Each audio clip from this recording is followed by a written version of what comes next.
Hello dears, welcome to വിട്ടോപ്പിയ. മരണമാസ്, ബേസിൽ ജോസഫിൻ്റെ പുതിയ ചിത്രം മരണമാസ്.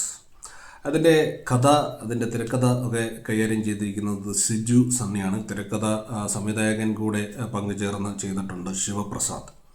സിനിമ ഒരു തുടക്കം തന്നെ ഒരു വലിയൊരു മെസ്സേജ് പോലെയാണ്. അതായത് ഇതൊരു സ്പൂഫ് പടം ആണ് എന്നുള്ളൊരു തോന്നലിലാണ് സിനിമ തുടങ്ങുന്നത്. ബേസിലിൻ്റെ ഇൻട്രോ തന്നെയാണ് അതിൻ്റെ ഒരു ഉദാഹരണം. അപ്പോൾ ഏറെക്കുറെ സിനിമ മുഴുവൻ ഇങ്ങനെ പല സിനിമകളുടെ ഒരു സ്പൂഫ് ആയിരിക്കാൻ സാധ്യതയുണ്ട് എന്നാണ് കണ്ടു തുടങ്ങിയപ്പോൾ തോന്നിയത്. പക്ഷേ സിനിമയ്ക്ക് അതിൻ്റേതായ ഒരു കഥ അല്ലെങ്കിൽ ഒരു സംഭവം, ആ ഒരു സംഭവത്തെ തുടർന്നുണ്ടാകുന്ന കുറേ ടെൻഷൻ ബിൽഡിങ്ങും പരിപാടികളും ഒക്കെ ആയിട്ടാണ് മുന്നോട്ട് പോകുന്നത്.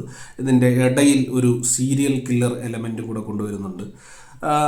ഇതിലെ കാസ്റ്റ് എന്ന് പറയുന്നത് സുരേഷ് കൃഷ്ണ, രാജേഷ് മാധവൻ, ബേസിൽ ജോസഫ്, സിജു സണ്ണി, ബാബു ആൻ്റണി, പിന്നെ നായികയുടെ പേര് കറക്റ്റാണെന്നുള്ള അനിഷ്മ എന്ന് തോന്നുന്നു. പുള്ളിക്കാരി അത്യാവശ്യം എനിക്ക് തോന്നുന്നു പല ക്രിഞ്ച് പോലെ ഫീൽ ചെയ്യേണ്ട ഒരുപാട് മൊമെൻറ്റ്സ് ഈ പറയുന്ന നായിക കഥാപാത്രത്തിനുണ്ടായിരുന്നു. പക്ഷേ സിനിമയുടെ ഫീലിനനുസരിച്ച് അല്ലെങ്കിൽ സിനിമ എന്താണോ ഉദ്ദേശിക്കുന്നത് അതിനനുസരിച്ച് തന്നെ അവരുടെ ഒരു പെർഫോമൻസ് അവർക്ക് പുൾ ഓഫ് ചെയ്യാൻ പറ്റിയിട്ടുണ്ട് എന്ന് തന്നെയാണ് എനിക്ക് തോന്നിയത്.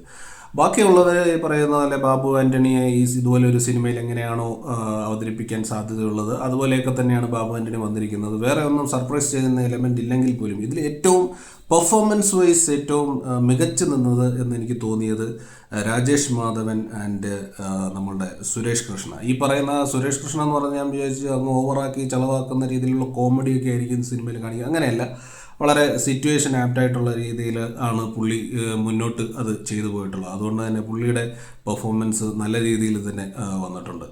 പിന്നെ സിനിമയിൽ ഈ പറയുന്ന പോലെ പല സിനിമകളുടെയും റെഫറൻസുകൾ എടുത്ത് അതിനെ ഒരു കോമഡി അപ്രോച്ചിൽ കൗണ്ടർ ചെയ്യുന്ന രീതിയിലുള്ള കാര്യങ്ങളാണ് ചെയ്തു വെച്ചിരിക്കുന്നത്. പിന്നെ സിനിമയുടെ ഡയലോഗ്സിൽ ഉള്ള കോൺസെൻട്രേഷനെക്കാട്ടിൽ കൂടുതൽ ഓരോ കഥാപാത്രങ്ങളും ആ സീനിൽ ധരിച്ചിരിക്കുന്ന ടീഷർട്ടിലും അല്ലെങ്കിൽ അതുവഴി പോകുമ്പോൾ കാണുന്ന മതിലും അല്ലെങ്കിൽ വണ്ടി ഓടിക്കുമ്പോൾ അതിൽ എഴുതി വെച്ചിരിക്കുന്ന എഴുത്തിലുമൊക്കെയാണ് കൂടുതൽ കോൺസെൻട്രേഷൻ കൊടുത്തതെന്ന് തോന്നുന്നു. കാരണം അവിടെയും ഹ്യൂമർ ഉണ്ടാകുന്നുണ്ട്. പക്ഷേ ഈ ഡയലോഗുകളിലുള്ള ഹ്യൂമറിനെക്കാട്ടിൽ കൂടുതൽ ഈ പറഞ്ഞ എഴുത്തുകളിലാണ് എനിക്ക് തോന്നുന്നു ഹ്യൂമറുകൾ പലയിടത്തും വന്നത്. ഹ്യൂമറുകൾ എന്ന് പറയുമ്പോൾ എല്ലാത്തരം പ്രേക്ഷകരും ചിരിക്കുന്ന ഹ്യൂമറാണോ അല്ലെങ്കിൽ എല്ലാത്തരം പ്രേക്ഷകരും ത്രൂ ഔട്ട് ചിരിക്കാൻ സാധ്യതയുണ്ട് എന്ന് തോന്നുന്നില്ല. കാരണം ഒരു തരം ഓഡിയൻസിന് ആയിരിക്കും ഒരു പക്ഷേ ഇതൊരു ത്രൂ ഔട്ട് എൻ്റർടൈനർ അല്ലെങ്കിൽ കോമഡി ആയിട്ട് തോന്നുന്നത്. കാരണം എല്ലാ തമാശകളും എല്ലാവർക്കും ചിരിക്കാൻ പറ്റുന്ന നിലവാരത്തിൽ എത്തുന്നുണ്ട് എന്ന് തോന്നുന്നില്ല. ഈ സിജു സണ്ണി എന്ന് പറയുന്ന ആളുടെ കഥാപാത്രം പുള്ളി തന്നെയാണ് ഇതിൻ്റെ കഥയും ഇതിൻ്റെ തിരക്കഥയൊക്കെ നിർവഹിച്ചിരിക്കുന്നത്. അതുകൊണ്ട് പുള്ളിയെ എടുത്തു പറയണം. കാരണം പുള്ളിയുടെ ഒരു കഥാപാത്രം എന്ന് പറയുന്നത് ഭയങ്കര കൺഫ്യൂസിങ് ആണ്. കാരണം അതൊരു ട്രാജഡിയാണോ കോമഡിയാണോ എന്നുള്ളത് സിനിമയുടെ അവതരണ രീതിയിലൊരു സ്വഭാവമുണ്ട്. അത് വെച്ചിട്ട് അത് ഓക്കെയാണ്. എന്നാൽ പോലും ചിലയിടത്തൊക്കെ അതൊരു കൺഫ്യൂസിങ് ആയിട്ട് തോന്നിയിട്ടുണ്ട്. എങ്കിലും പുള്ളിയെ കൊണ്ടാകുന്ന വിധം അത് ഈ സിനിമയുടെ അവതരണ രീതിയും വെച്ചിട്ട് പുള്ളിയെ കൊണ്ടാകുന്ന രീതിയിൽ അത് നല്ലതായിട്ട് ചെയ്തിട്ടുണ്ട്. പുള്ളിയുടെ കാര്യം പറഞ്ഞപ്പോൾ ഈ സിനിമ തുടങ്ങുന്നത് തന്നെ ഒരു ചെറിയൊരു സർക്കാസത്തിലാണ്. അതായത് എനിക്ക് തോന്നുന്നു all world Siju Sunny fans association, പുള്ളി ഇങ്ങനെ ഒരു നോട്ടം, എന്താണ് എനിക്ക് പറ്റത്തില്ലേ എന്നുള്ള രീതിയിലുള്ള ഒരു കാർഡിലൊക്കെ തുടങ്ങുന്നുണ്ട്. ആൾക്കാരൊരു പക്ഷേ മനസ്സിലാക്കാതെ ചിലപ്പോൾ ഒന്ന് അത്ഭുതപ്പെട്ടേക്കാം, ഈ പുള്ളിക്കൊക്കെ ഇപ്പം തന്നെ ഇത്രയും ഓൾ വേൾഡ് ഫാൻസ് അസോസിയേഷനൊക്കെ ആയിട്ടുണ്ടോ. ഇനി ഞാൻ ഉദ്ദേശിക്കുന്നത്, എനിക്ക് മനസ്സിലാക്കിയത് ഞാനിങ്ങനെയാണ്, അതൊരു സർക്കാസം പോലെ ഇപ്പോഴത്തെ ഒരു സ്ഥിരം കാണുന്ന പരിപാടികൾ ഒരു സർക്കാസ്റ്റിക് കോമഡിയാണ് ഉദ്ദേശിച്ചതെന്നാണ് എനിക്ക് തോന്നിയത്. അതോ ഇനി ഓൾറെഡി പുള്ളിക്ക് ഇത്രയും ഉണ്ടോ എന്ന് എനിക്കറിയത്തില്ല. എനിക്ക് തോന്നിയത് അങ്ങനെയാണ്. അത്തരത്തിൽ പല കാര്യങ്ങളെയും ഒരു സർക്കാസത്തോടു കൂടി സിനിമ പലയിടത്തും കാണുന്നുണ്ട്. പിന്നെ ഇതിനകത്തൊരു മെയിൻ സംഭവം ഉണ്ടാകുന്നുണ്ട്. അതിൽ വെച്ചിട്ട് എനിക്ക് തോന്നുന്നു ഇനിയും ഒരുപാട് കോമഡി അല്ലെങ്കിൽ ഡയലോഗ്സിലൂടെ എല്ലാ സിറ്റുവേഷനിലും ഒരുപാട് കോമഡി, കുറച്ചുകൂടെ നല്ല കോമഡികൾ കൊണ്ടുവരാമായിരുന്നു എന്ന് തോന്നി.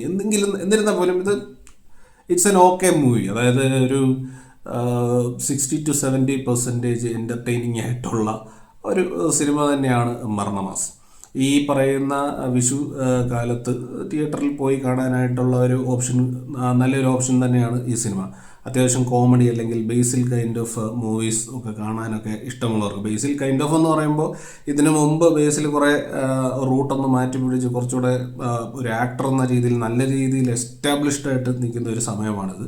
പക്ഷേ ഇവിടെ എന്ന് പറയുന്നത് ഒരു കുറച്ചുകൂടെ ലൈറ്റായിട്ട് ഈ ഹ്യൂമർ അല്ലെങ്കിൽ സർക്കാസം ഇതൊക്കെ ഇമ്പോർട്ടൻസ് കൊടുത്തിട്ടുള്ള ഒരു മൂവിയിലെ ഒരു വെറൈറ്റി ആയിട്ടുള്ള ഒരു ക്യാരക്ടറാണ് ബേസിലിൻ്റെ. എന്നാലും ഇതിലെ പെർഫോമൻസ് വൈസ് ഇതിൻ്റെ ആക്ടേഴ്സ് തന്നെയാണ് ഈ സിനിമയിലെ ഒരു വലിയൊരു റിലീഫ് എന്ന് പറയുന്നത്. കാരണം സിനിമ ഉദ്ദേശിക്കുന്ന രീതിയിലുള്ള പോക്ക് പലയിടത്തും ഇമ്പാക്റ്റ് ഉണ്ടാക്കുന്നില്ലെങ്കിലും ഇവരുടെ എല്ലാം പെർഫോമൻസസ് സൂപ്പറാണ്. അവർ വളരെ ജെന്യുവനായിട്ട് ഒരു പക്ഷേ അവരുടെ 100% പെർഫോമൻസിനകത്തിൽ കൊണ്ടുവന്നിട്ടുണ്ടെന്ന് തന്നെയാണ് തോന്നിയത്. അതിൽ ഏറ്റവും മികച്ചു നിന്നത് ഞാൻ പറഞ്ഞത് നേരത്തെ പോലെ നമ്മുടെ സുരേഷ് കൃഷ്ണൻ, രാജേഷ് മാധവൻ.